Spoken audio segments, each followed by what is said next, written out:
आज आपण एक इंटरेस्टिंग आणि टेस्टी अशी रेसिपी बनवतो आहे, शेंगदाण्याची चटणी।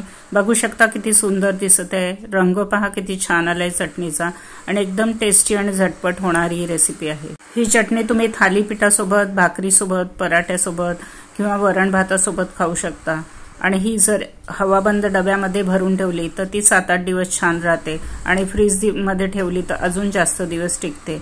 ही चटणी तुम्ही प्रवासामध्ये पण नेऊ शकता आणि ही करण्याची सोपी पद्धत मी तुम्हाला सांगणार आहे, बऱ्याचशा टिप्स देणार आहे, तेव्हा व्हिडिओ शेवटपर्यंत नक्की बघा।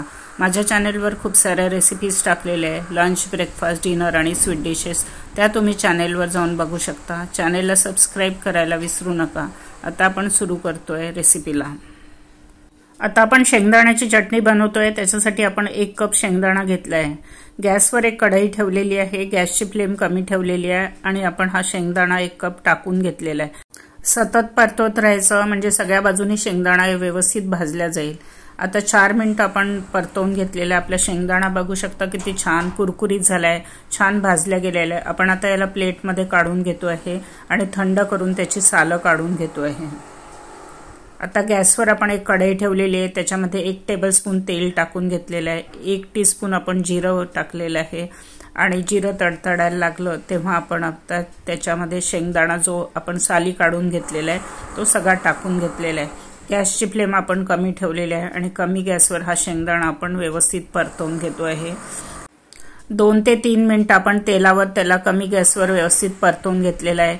आता त्याच्यामध्ये आपण 1 पिंच हिंग टाकलेली आहे, 1 टेबलस्पून लाल मिरची पावडर टाकलेलं आहे। लाल मिरची पावडरचं प्रमाण तुम्ही कमी जास्त करू शकता आणि आता त्याला व्यवस्थित शेंगदाण्यामध्ये मिक्स करून परतवून घेतोय काही सेकंद। आता त्याच्यामध्ये चवीप्रमाणे आपण मीठ टाकून घेतो आहे। आता गॅसची फ्लेम आपण बंद केलेली आहे आणि सगळं साहित्य आपण व्यवस्थित मिक्स करून घेतो आणि एका प्लेटमध्ये काढून त्याला थंड करून घेतो आहे। आता आपण एका प्लेटमध्ये थंड करून घेतलेले आपण शेंगदाणे सगळ्या मसाल्यांसोबत आणि आता त्याला मिक्सरच्या भांड्यामध्ये काढून घेतो आहे। आता याच्यामध्ये आपण 12 ते 15 लसणाच्या पाकळ्या आहे ते टाकून घेतो आहे आणि मिक्सरमधनं त्याला जाडसर असं वाटून घेतोय आपण, खूप बारीक करायचं नाही।